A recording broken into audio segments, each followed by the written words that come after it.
Hello, good morning. This is Malvina, and in today's video, we're gonna talk about 6 most shocking things that happened to me after arriving to Japan. Make sure that you're gonna watch until the last one because it's gonna be truly shocking one. So starting off, I didn't expect much. What I was thinking about Japan was that this is truly futuristic country, and from what I heard and how I imagined Japan was that it's living in the future, like living in 2050. And I have to tell you how shocking was it for me when I realized that instead of coming to 2050, I came back to 1995.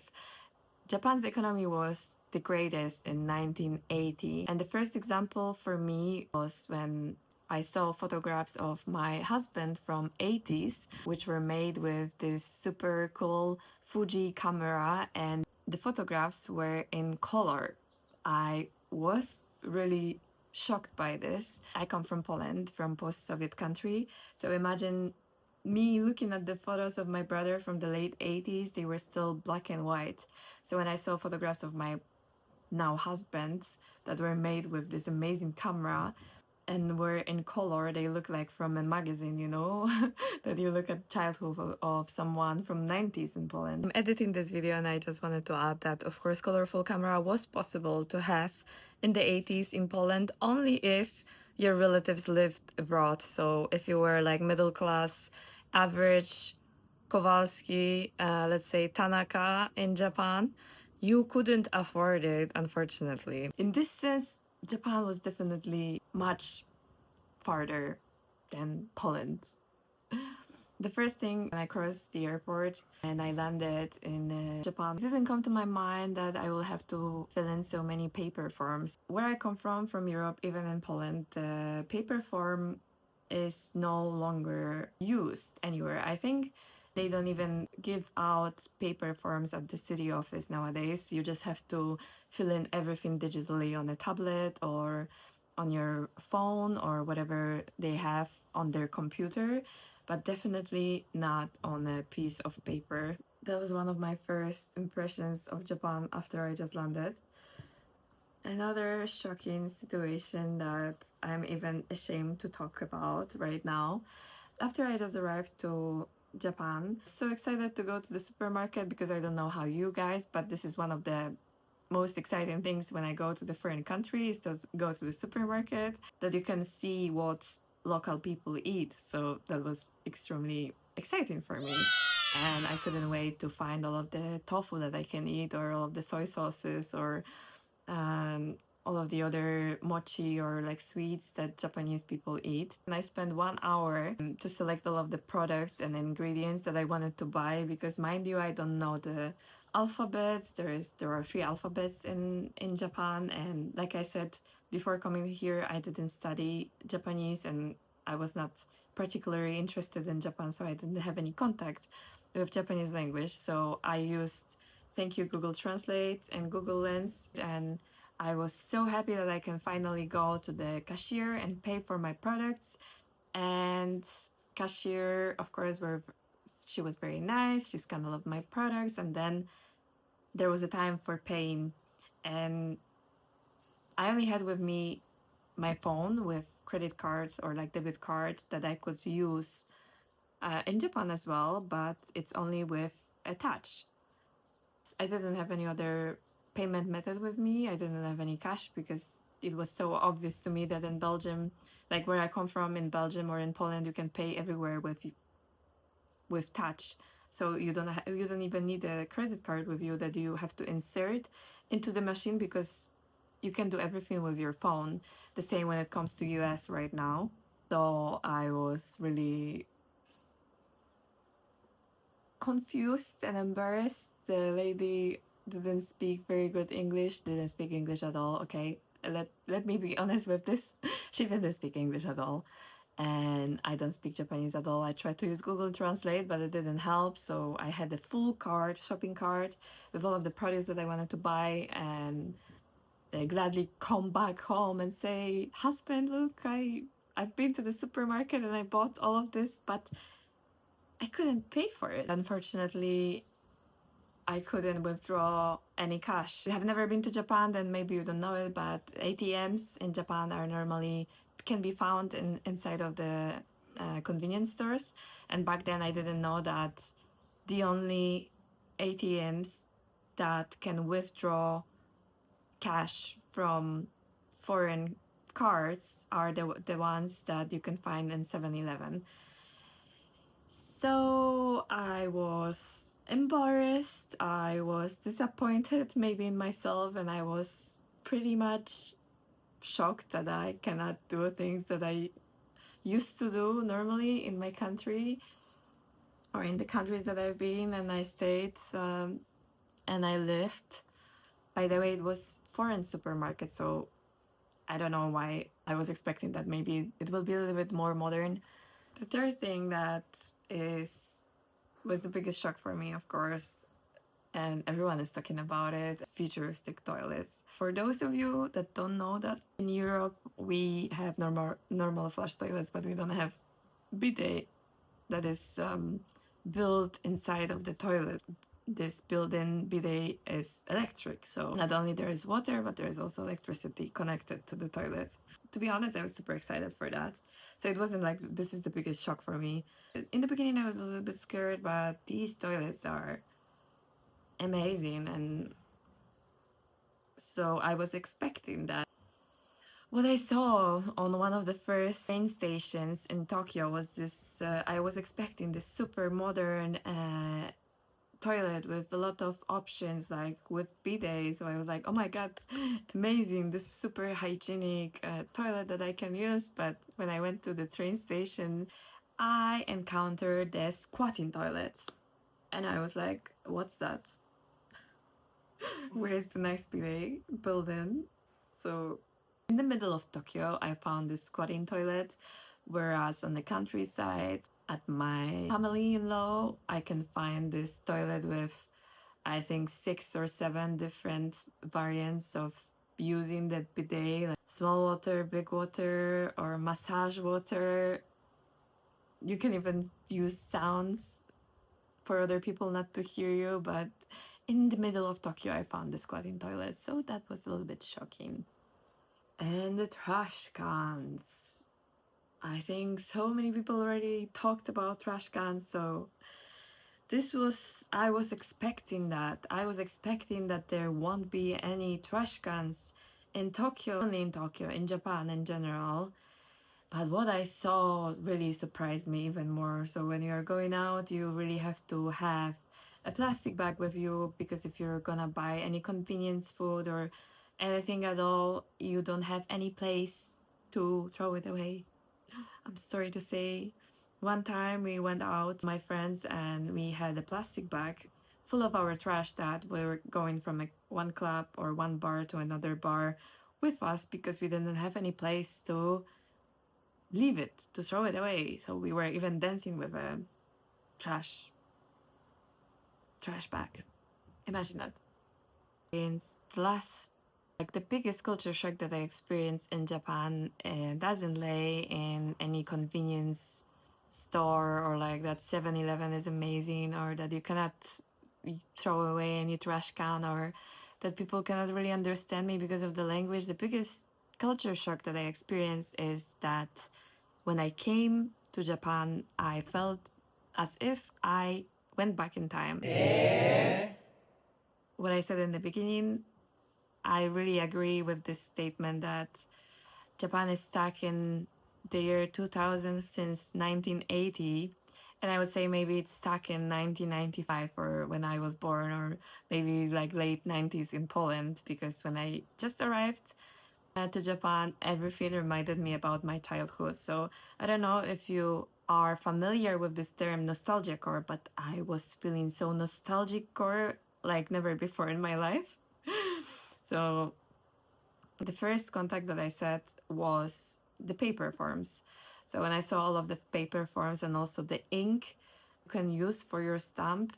So guys, in Japan, every person has this little stamp that they can sign any document with, and it's called, I think, hanko, if I'm not mistaken. This reminds me of the time when I was a little girl and I used to go with my mom to the post office, and I heard all of the sound like when they were stamping the paper. I was like, oh my god, this is it. I'm a little girl again. Then were commuting with public transport, and the only time when I was commuting with public transport, even though this train station in Tokyo is super complicated, but it's incredibly intuitive, when I was a teenager and I was commuting to my high school. So it really reminded me of these times. And then I went on the street, and like when you think about moto sector of Japan, and when you think about all of the cars in Japan, like you think about Toyota and Suzuki and Mitsubishi and what have you. But what you imagine is like this innovation, that the car is amazing and it's top notch and it's like something that you have never explored, and this is the best engine, and maybe it is. But what I didn't expect when I came here, that these cars are made like a square box machines, so they look literally like from a video game for children, or like Mario Kart or something like this. I couldn't believe that. Now, of course, a little bit more believable for me, but in the beginning, I just couldn't. So many car brands come from Japan, and then you come to Japan and you see these square cars that look like toy cars. You're like, what happened here? Is this really Japan? Is this really this innovation? Why is it like this? And of course, I know now because there is too many people in Tokyo, or too many people in general. I don't know why, but because right now nobody wants to actually have children. But yeah, this square box car, I think this style is like J style or K style cars. Like they really don't look like a normal car that we see in West. They are like small versions of all of the cars, and like I have never seen a car like this before in my life. Never. Only in video game. Going farther with this beautiful term, Nostalgiacore, which was my biggest culture shock that I experienced in Japan. So we went for a walk in a city with my husband, with my now husband, and not only I saw the square box cars that reminded me of a video game that I played when I was a child, I also saw a playground which was not really renovated for many years, and it looked almost exactly like the one that I have in mind that I played at when I was 5 years old. Honestly, I was growing up in post Soviet Poland, southern part of Poland, in a block of flats. I will paste a photo maybe so you can imagine how it looked like, more or less. And this playground, like there was this paint that was used that was really faded, or like nothing was really dangerous, but like jigsaw or the swing, nothing was really changed for many years. So I was a little bit shocked. Like I really felt that I came back in time, and then with this paper for forms that reminded me of the times when I was going with my mother to post office, and then I couldn't believe the next thing that fit perfectly to my image was Phonebooth on the street. Think about Phonebooth, you would think about London, maybe the red Phonebooth in London or United Kingdom. But like when I was 5 years old and I was going with my mom to the post office, and I heard like this stamping documents with the ink on the paper forms. We also used to go just around the corner of the post office to use the phone booth to call my grandma. And it really reminded me of my old times when I was a little girl. And Nostalgiacore. Maybe you can translate it a little bit different, interpret it in a little bit different way, but this is for me Japan, and this was for me Japan in the beginning. And yes, yes, I really felt as if I came back in time. And on top of that, I don't know if you have ever been or if you ever heard about Japanese second-hand stores. It used to be very popular, as I had learned from my partner right now. Like there were DVD, CD, and like terebi game rental shops, and right now they are transformed into second street, second-hand stores. And oh my god, you can find such gems there for such a small amount of money that I was really shocked. I was looking for information about secondhand market in Japan because I was obsessed with Vinted when I used to live in Europe. If you don't know what Vinted is like this app and platform that you can sell your clothes and your accessories and also like small items. And I was bargaining, you know, I was like really deep into it. And that was my favorite app because I'm anti-capitalistic and I don't want to buy anything new, so I don't like to go to fast fashion stores and buy things like first purchase. And I learned that apparently Japanese people don't like secondhand things because they traditionally believe that each thing has a spirit. So like even you can find a spirit in a stone or in a water bottle. Everything has a soul, like soul spirit.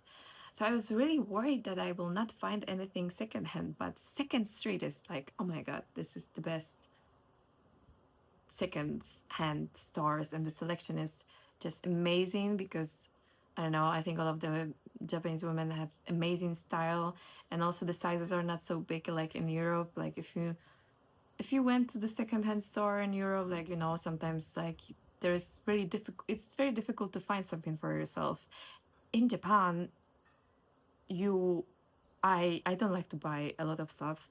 I'm trying to be a minimalist. That's why I live right now in this old Japanese house, and we sleep on the tatami floor, and we try to enjoy simple life for a change.